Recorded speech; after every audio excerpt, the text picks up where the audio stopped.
Hello, and welcome back to another episode of the Western Canon Challenge, where we are reading the entirety of the Western literary canon out loud. Today we begin a work entitled The Pensées by Blaise Pascal. This is a rather long work of often disconnected thoughts, and these are numbered in the edition I have to separate them because sometimes there'll be a couple paragraphs, a couple pages, and then sometimes there'll be just one or two sentences. So when you hear me saying a number and pausing, it will mean that we are moving on to a separate thought. So with that said, there are sections. The section 1 is entitled Thoughts on Mind and on Style, and we will go ahead and get started with his first thought. 1. The difference between the mathematical and the intuitive mind. In the one, the principles are palpable, but removed from ordinary use, so that for want of habit it is difficult to turn one's mind in that direction. But if one turns it thither ever so little, one sees the principles fully, and one must have a quite inaccurate mind who reasons wrongly from principles so plain that it is almost impossible that they should escape notice. But in the intuitive mind, the principles are found in common use, and are before the eyes of everybody. One has only to look, and no effort is necessary. It is only a question of good eyesight, but it must be good, for the principles are so subtle and so numerous that it is almost impossible but that some escape notice. Now the omission of one principle leads to error. Thus one must have a very clear sight to see all the principles, and in the next place an accurate mind not to draw false deductions from known principles. All mathematicians would then be intuitive if they had clear sight, for they do not reason incorrectly from principles known to them, and the intuitive minds would be mathematical if they could turn their eyes to the principles of mathematics to which they are unused. The reason, therefore, that some intuitive minds are not mathematical is that they cannot at all turn their attention to the principles of mathematics. But the reason that mathematicians are not intuitive is that they do not see what is before them, and that, accustomed to the exact and plain principles of mathematics, and not reasoning till they have well inspected and arranged their principles, they are lost in matters of intuition, where the principles do not allow of such arrangement. They are scarcely seen. They are felt rather than seen. There is the greatest difficulty in making them felt by those who do not of themselves perceive them. These principles are so fine and so numerous that a very delicate and very clear sense is needed to perceive them, and to judge rightly and justly when they are perceived, without for the most part being able to demonstrate them in order as in mathematics, because the principles are not known to us in the same way, and because it would be an endless matter to undertake it. We must see the matter at once, at one glance, and not by a process of reasoning, at least to a certain degree. And thus it is rare that mathematicians are intuitive, and that men of intuition are mathematicians, because mathematicians wish to treat matters of intuition mathematically, and make themselves ridiculous, wishing to begin with definitions, and then with axioms, which is not the way to proceed in this kind of reasoning. Not that the mind does not do so, but it does it tacitly, naturally, and without technical rules, for the expression of it is beyond all men, and only a few can feel it. Intuitive minds, on the contrary, being thus accustomed to judge at a single glance, are so astonished when they are presented with propositions of which they understand nothing, and the way to which is through definitions and axioms so sterile, and which they are not accustomed to see thus in detail, that they are repelled and disheartened. But dull minds are never either intuitive or mathematical.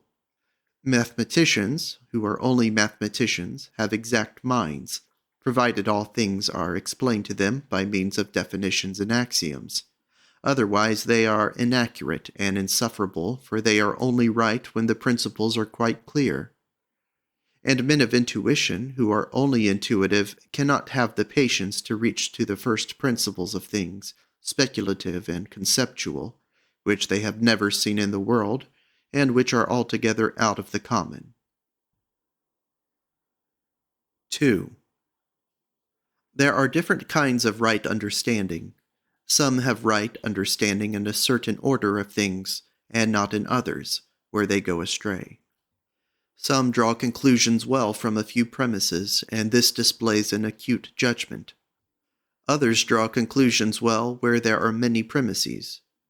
For example, the former easily learns hydrostatics, where the premises are few, but the conclusions are so fine that only the greatest acuteness can reach them. And in spite of that, these persons would perhaps not be great mathematicians, because mathematics contains a great number of premises, and there is perhaps a kind of intellect that can search with ease a few premises to the bottom, and cannot in the least penetrate those matters in which there are many premises. There are then two kinds of intellect. The one able to penetrate acutely and deeply into the conclusions of given premises, and this is the precise intellect. The other able to comprehend a great number of premises without confusing them, and this is the mathematical intellect. The one has force and exactness, the other comprehension. Now the one quality can exist without the other. The intellect can be strong and narrow, and can also be comprehensive and weak. 3. Those who are accustomed to judge by feeling do not understand the process of reasoning, for they would understand at first sight, and are not used to seek for principles. And others, on the contrary, who are accustomed to reason from principles, do not at all understand matters of feeling, seeking principles, and being unable to see at a glance. 4. Mathematics, intuition. True eloquence makes light of eloquence. True morality makes light of morality. That is to say, the morality of the judgment, which has no rules, makes light of the morality of the intellect. For it is to judgment that perception belongs, as science belongs to the intellect. Intuition is the part of judgment, mathematics of intellect. To make light of philosophy is to be a true philosopher. 5. Those who judge of a work by rule are in regard to others as those who have a watch in regard to others. One says, "It is 2 hours ago." The other says, "It is only 3/4 of an hour." I look at my watch and say to the one, "You are weary," and to the other, "Time gallops with you, for it is only an hour and a half ago," and I laugh at those who tell me that time goes slowly with me, and that I judge by imagination. They do not know that I judge by my watch. 6. Just as we harm the understanding, we harm the feelings also. The understanding and the feelings are molded by intercourse. The understanding and feelings are corrupted by intercourse. Thus good or bad society improves or corrupts them. It is, then, all important to know how to choose in order to improve, and not to corrupt them. And we cannot make this choice, if they be not already improved and not corrupted. Thus a circle is formed, and those are fortunate who escape it. 7. The greater intellect one has, the more originality one finds in men. Ordinary persons find no difference between men. 8. There are many people who listen to a sermon in the same way as they listen to vespers. 9. When we wish to correct with advantage, and to show another that he errs, we must notice from what side he views the matter, for on that side it is usually true, and admit that truth to him, but reveal to him the side on which it is false. He is satisfied with that, for he sees that he was not mistaken, and that he only failed to see all sides. Now, no one is offended at not seeing everything, but one does not like to be mistaken, and that perhaps arises from the fact that man naturally cannot see everything, and that naturally he cannot err in the side he looks at, since the perceptions of our senses are always true. 10. People are generally better persuaded by the reasons which they have themselves discovered than by those which have come into the mind of others. 11.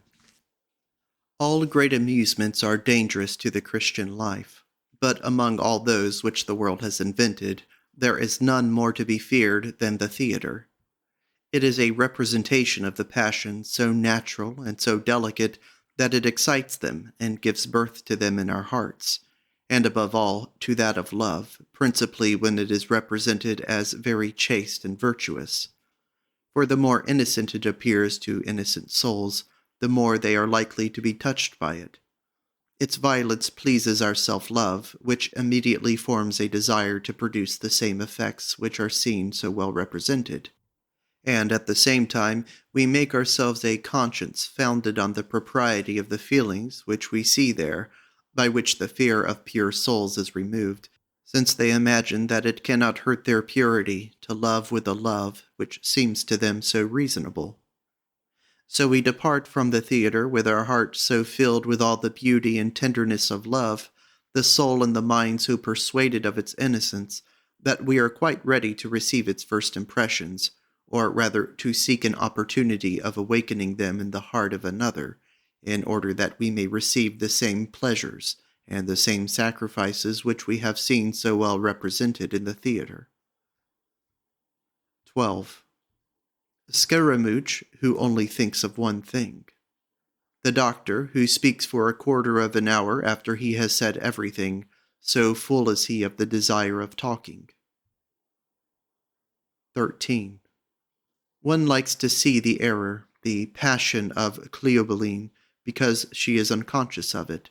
She would be displeasing if she were not deceived. 14. When a natural discourse paints a passion or an effect, one feels within oneself the truth of what one reads, which was there before, although one did not know it. Hence one is inclined to love him who makes us feel it, for he has not shown us his own riches, but ours. And thus this benefit renders him pleasing to us, besides that such community of intellect as we have with him necessarily inclines the heart to love. 15. Eloquence which persuades by sweetness, not by authority, as a tyrant, not as a king. 16. Eloquence is an art of saying things in such a way, 1. That those to whom we speak may listen to them without pain and with pleasure, 2. That they feel themselves interested, so that self-love leads them more willingly to reflection upon it.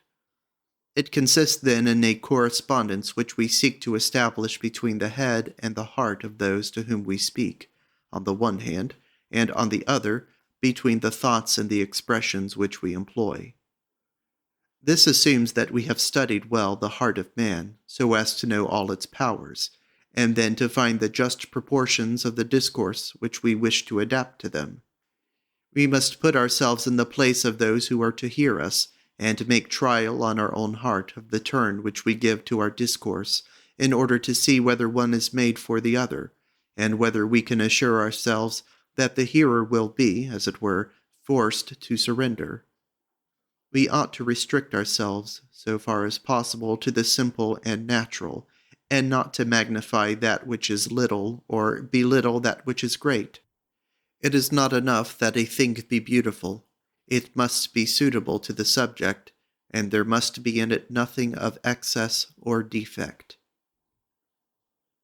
17. Rivers are roads which move, and which carry us whither we desire to go. 18.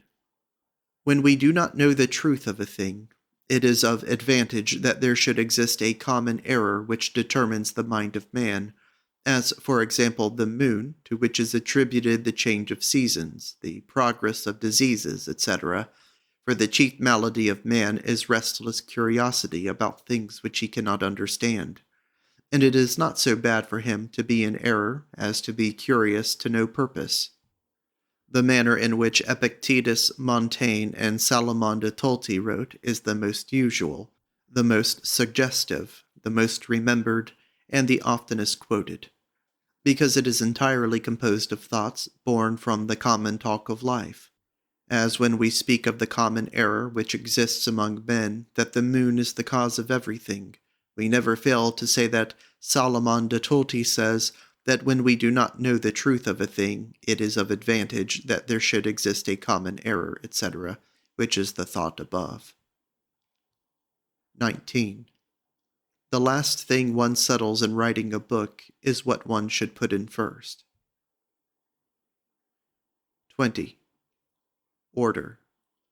Why should I undertake to divide my virtues into 4 rather than into 6? Why should I rather establish virtue in 4 and 2 in 1? Why into abstine et sustine rather than into follow nature, or conduct your private affairs without injustice, as Plato or anything else? But there you will say everything is contained in one word. Yes, but it is useless without explanation, and when we come to explain it, as soon as we unfold this maxim which contains all the rest, they emerge in that first confusion which you desired to avoid. So when they are all included in one, they are hidden and useless as in a chest, and never appear save their natural confusion. Nature has established them all without including one in the other. 21. Nature has made all her truths independent of one another. Our art makes one dependent on the other, but this is not natural. Each keeps its own place. 22. Let no one say that I have said nothing new. The arrangement of the subject is new. When we play tennis, we both play with the same ball, but one of us places it better. I had as soon it said that I used words employed before. And in the same way, if the same thoughts and a different arrangement do not form a different discourse, no more do the same words of their different arrangement form different thoughts. 23. Words differently arranged have different meaning, and meanings differently arranged have different effects. 24. Language. We should not turn the mind from one thing to another except for relaxation, and that when it is necessary and the time suitable, and not otherwise. For he that relaxes out of season wearies, and he who wearies us out of season makes us languid, since we turn quite away. So much does our perverse lust like to do the contrary of what those wish to obtain from us without giving us pleasure, the coin for which we will do whatever is wanted. 25. Eloquence.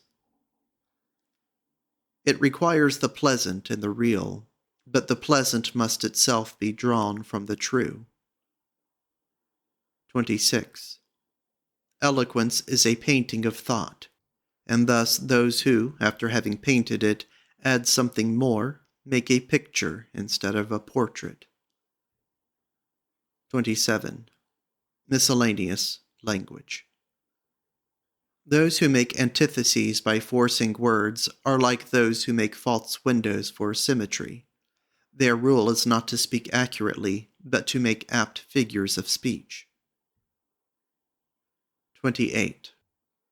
Symmetry is what we see at a glance, based on the fact that there is no reason for any difference, and based also on the face of man, whence it happens that symmetry is only wanted in breadth, not in height or depth. 29. When we see a natural style, we are astonished and delighted, for we expected to see an author, and we find a man. Whereas those who have good taste, and who seeing a book expect to find a man, are quite surprised to find an author. You spoke more poetically than human. Those honor nature well who teach that she can speak on everything, even on theology. 30. We only consult the ear because the heart is wanting. The rule is uprightness. Beauty of omission, of judgment. 31. All the false beauties which we blame in Cicero have their admirers, and in great number. 32. There is a certain standard of grace and beauty which consists in a certain relation between our nature, such as it is, weak or strong, and the thing which pleases us. Whatever is formed according to this standard pleases us, be it house, song, discourse, verse, prose, woman, birds, rivers, trees, rooms, dress, etc. Whatever is not made according to this standard displeases those who have good taste. And as there is a perfect relation between a song and a house which are made after a good model, because they are like this good model, though each after its kind, even so there is a perfect relation between things made after a bad model. Not that the bad model is unique, for there are many.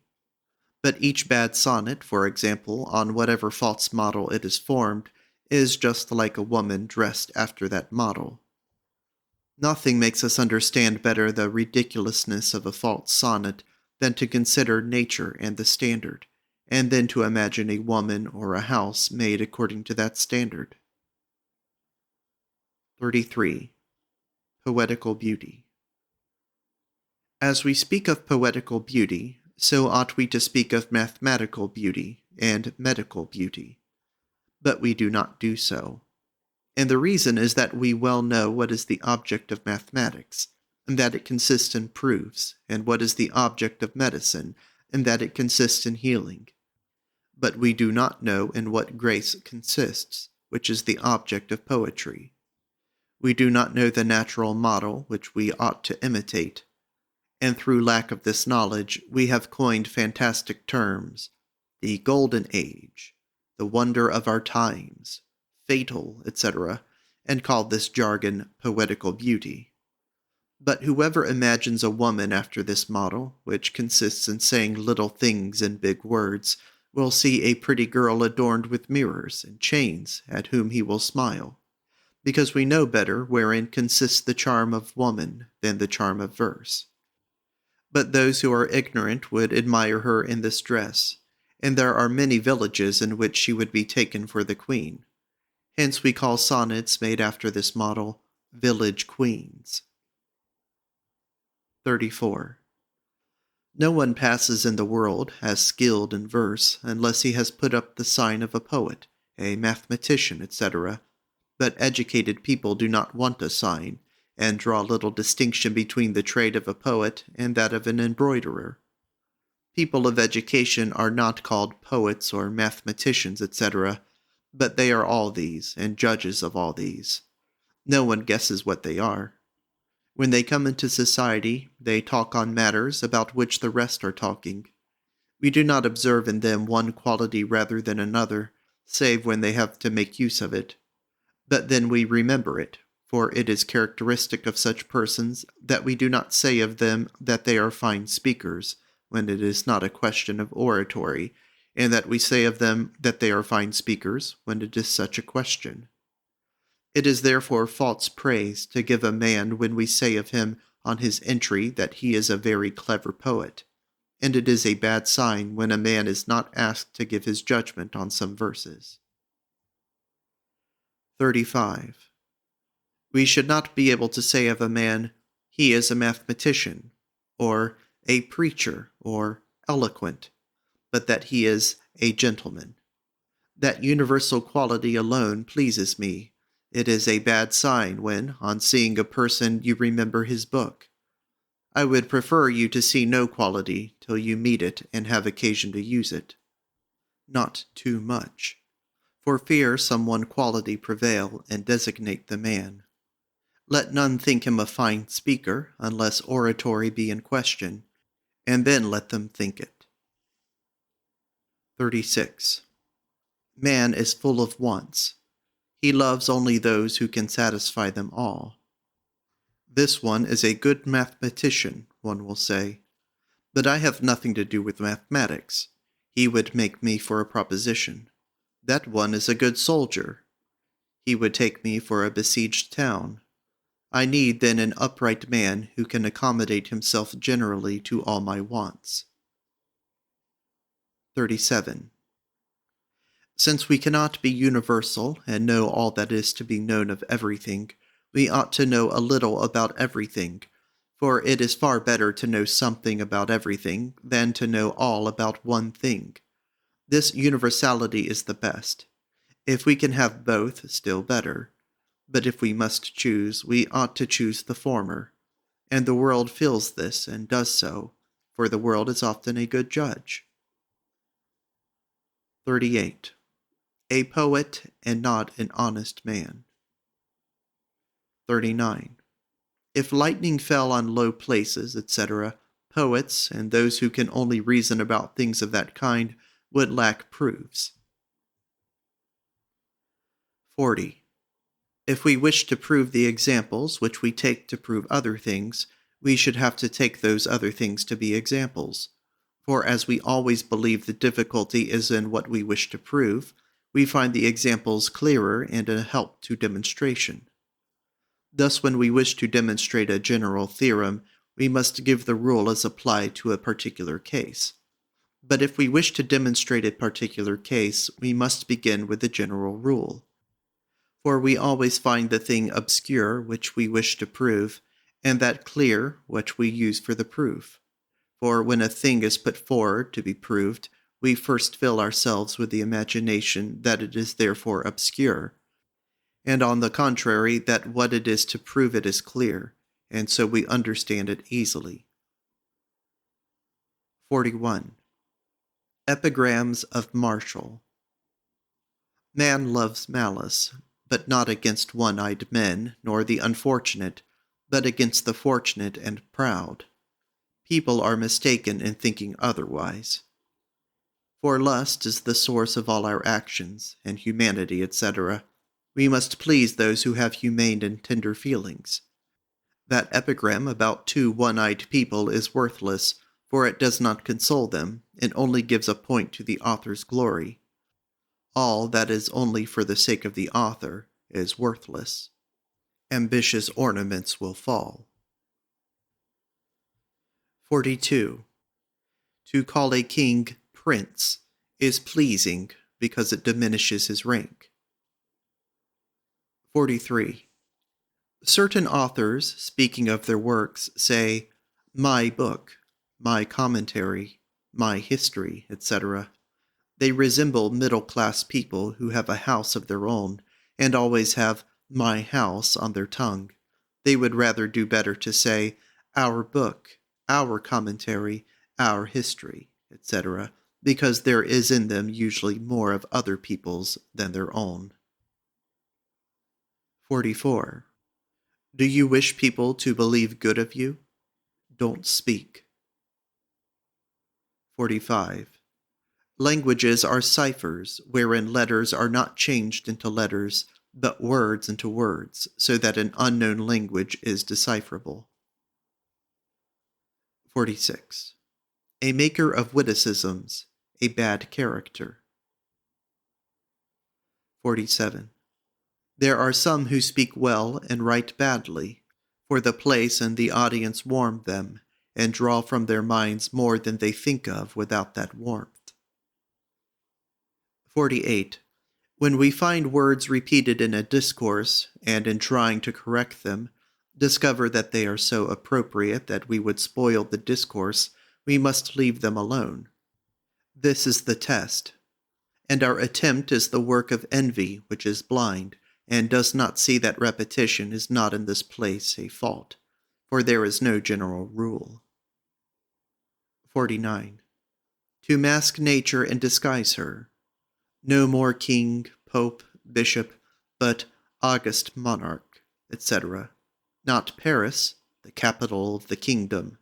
There are places in which we ought to call Paris, Paris, and the others in which we ought to call it the capital of the kingdom. 50. The same meaning changes with the words which express it. Meanings receive their dignity from words instead of giving it to them. Examples should be sought. 51. skeptic for obstinate. 52. No one calls another a Cartesian, but he who is one himself, a pedant, but a pedant, a provincial, but a provincial. And I would wager it was the printer who put it on the title, Letters to a Provincial. 53. A carriage upset or overturned according to the meaning. To spread abroad or upset according to the meaning.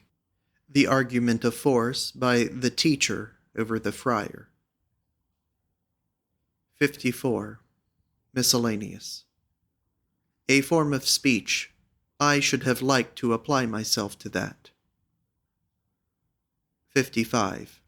The appetitive virtue is a key, the attractive virtue of a hook. 56. To guess, the part that I take in your trouble. The cardinal did not want to be guessed. My mind is disquieted. I am disquieted is better. 57. I always feel uncomfortable under such compliments as these. I have given you a great deal of trouble. I am afraid I am boring you. I fear this is too long. We either carry our audience with us or irritate them. 58. You are ungraceful. Excuse me, pray. Without that excuse, I would not have known there was anything amiss. With reverence be it spoken. The only thing bad is their excuse. 59. To extinguish the torch of sedition. Too luxuriant. The restlessness of his genius. Too superfluous grand words. End of section 1. Section 2. The misery of man without God. 60. First part. Misery of man without God. Second part. Happiness of man with God. Or, first part, that nature is corrupt, proved by nature itself. Second part, that there is a Redeemer, proved by Scripture. 61. Order. I might well have taken this discourse in an order like this: to show the vanity of all conditions of men, to show the vanity of ordinary lives, and then the vanity of philosophic lives, skeptics, stoics, but the order would not have been kept. I know a little what it is, and how few people understand it. No human science can keep it. St. Thomas did not keep it. Mathematics keep it, but they are useless on account of their depth. 62. Preface to the first part. To speak of those who have treated of the knowledge of self, of the divisions of Charon which sadden and weary us, of the confusion of Montaigne, that he was quite aware of his want of method, and shunned it by jumping from subject to subject, that he sought to be fashionable. His foolish project of describing himself, and this not casually and against his maxims, since everyone makes mistakes, but by his maxims themselves, and by first and chief design. For to say silly things by chance and weakness is a common misfortune, but to say them intentionally is intolerable, and to say such as that. 63. Montaigne. Montaigne's faults are great. Lewd words. This is bad notwithstanding Mademoiselle de Gournay. Credulous. People without eyes. Ignorant. Squaring the circle. A greater world. His opinions on suicide, on death. He suggests an indifference about salvation, without fear and without repentance. As his book was not written with a religious purpose, he was not bound to mention religion, but it is always our duty not to turn men from it. One can excuse his rather free and licentious opinions on some relations of life, 730 and 231, but one cannot excuse his thoroughly pagan views on death, for a man must renounce piety altogether if he does not at least wish to die like a Christian. Now, through the whole of his book, his only conception of death is a cowardly and effeminate one. 64. It is not in Montaigne, but in myself, that I find all that I see in him. 65. What good there is in Montaigne can only have been acquired with difficulty. The evil that is in him, I mean apart from his morality, could have been corrected in a moment if he had been informed that he made too much of trifles and spoke too much of himself. 66. One must know oneself. If this does not serve to discover truth, it at least serves as a rule of life, and there is nothing better. 67.